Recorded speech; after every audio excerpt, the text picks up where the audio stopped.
We've got 3 brushes, a 16, a 10 and a 6. This one's an oval, which is quite nice, and then 2 rounds, nice big brushes for the paint. I think this should do the painting. And we're going to make the background first and then work up to the middle distance and some of the texturing and the birds at the very end. For my base colour I'm going to lay on some cobalt and ultramarine first, and then add into that some cerulean blue. This acrylic paint dries very quickly, so I'm not able to blend very easily. I'm using a broken colour technique of one colour over another and then letting one colour show through that other one with short, quick brush strokes. While it's still wet I'm able to blend it in and use some water as well to soften it in. Having worked up the colours for the sky, I can then start to work in the distant trees and effects of hedges in the background. I wanted a fairly dark background so the birds and thistles would show in sunlight against that.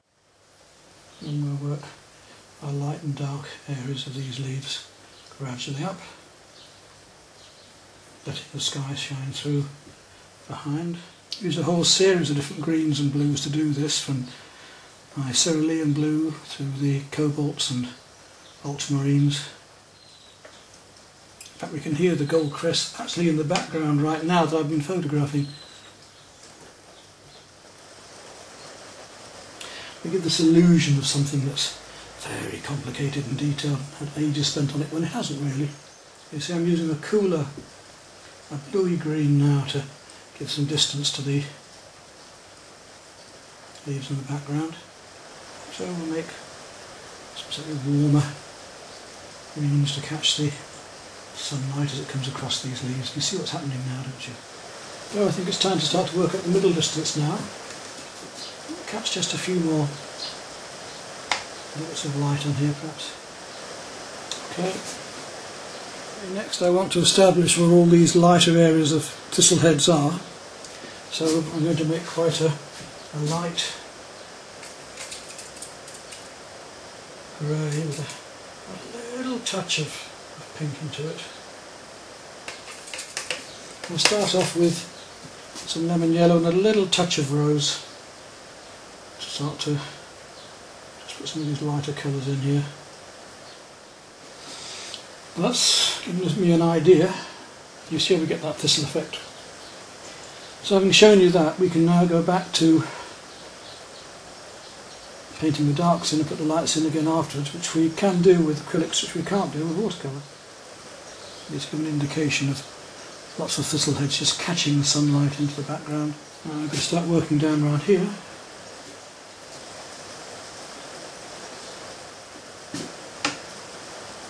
Got to get rid of all these white areas of paint first before we can really work up the special effects.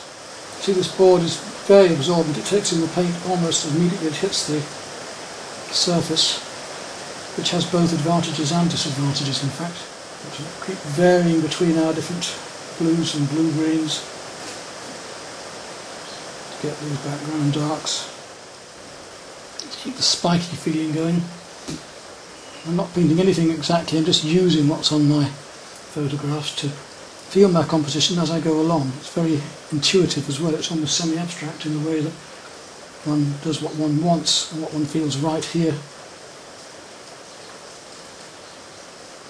not just copying or following photograph all the time. Get rid of all this white, and we can come back and put them back in again where we want them. See the variety of colours that I'm actually using here. It's quite large, isn't it? Different blue greys and greys that I can see going on behind that I want to get the effects of all these thistles going with. Painted very loosely at first, and gradually I'm going to tighten up in my usual way. If I start loose I can finish tight. And so I've almost got rid of the white now. I'm still using thistle effects here to get the feeling of these leaves and thistles. I'm still using thistle type brush marks, in other words, of dragging it across and making little spiky areas. And that's a much better background to paint onto now.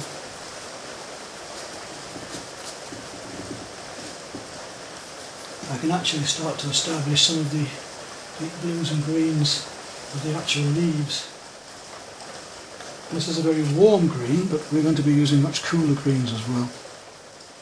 And what few white areas I've got now are nearly all to do with those thistle heads. I should come back over this with some darks as well, of course. And these lovely downy bits of thistle. Absolute bed of thistles. And this is just our base painting, remember. We're going to work over this in far more detail. And that'll do for the base. Before I start on the birds, I'm just going to work a few more of these dark tones. You'll see I've already been doing a little bit.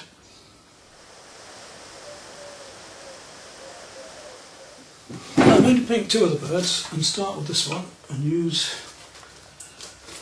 smaller nylon artificial sable. Right, let's get a base coat on. Find our shape first again because we've painted over a bit of it. Now I want to start mixing up some slightly darker shadow into that, because we can paint it like a mixture of watercolour and oil paint. This acrylic, it's quite versatile. The colour on my brush, I tend to like to use it because it seems a shame to waste it. Might as well, I've got it there mixed. So I've got the correct colour, we'll use it straight away. So it's a bit like painting by numbers. We fill in the shapes with the right colours in the right places, and the things should appear gradually.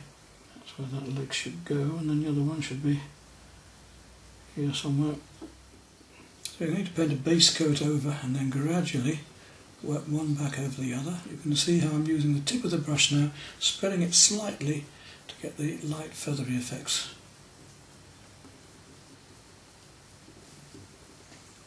So we'll actually finish certain parts of it in one go. I messed my hand on here now, which I couldn't do with oil paint. That's another thing to mention, of course, is one of the eases of working with this is it dries so quickly you can work over it, getting darker and darker. I still like to work from light to dark most of the time, but as I say, the beauty of this is that you can come back and work any direction you want. And so you don't normally see me painting in such detail, but this is partly to show you how, and partly just because I like to enjoy doing different things at different times. I don't like to be stuck with the same thing. Some of the galleries say you've got to do that to become famous, so everybody knows who you are by your style. But do I really give a monkey's? My signature's there if they enjoy the work for what it is. Again, as I said, it's one of the beauties of oils and acrylics is you can work backwards and forwards and put lights on whenever you want.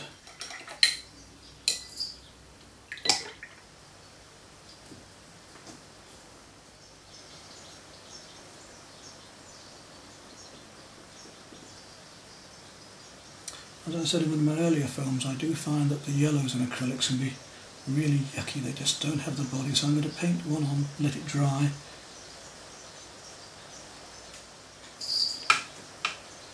And then we'll come back into it in a moment.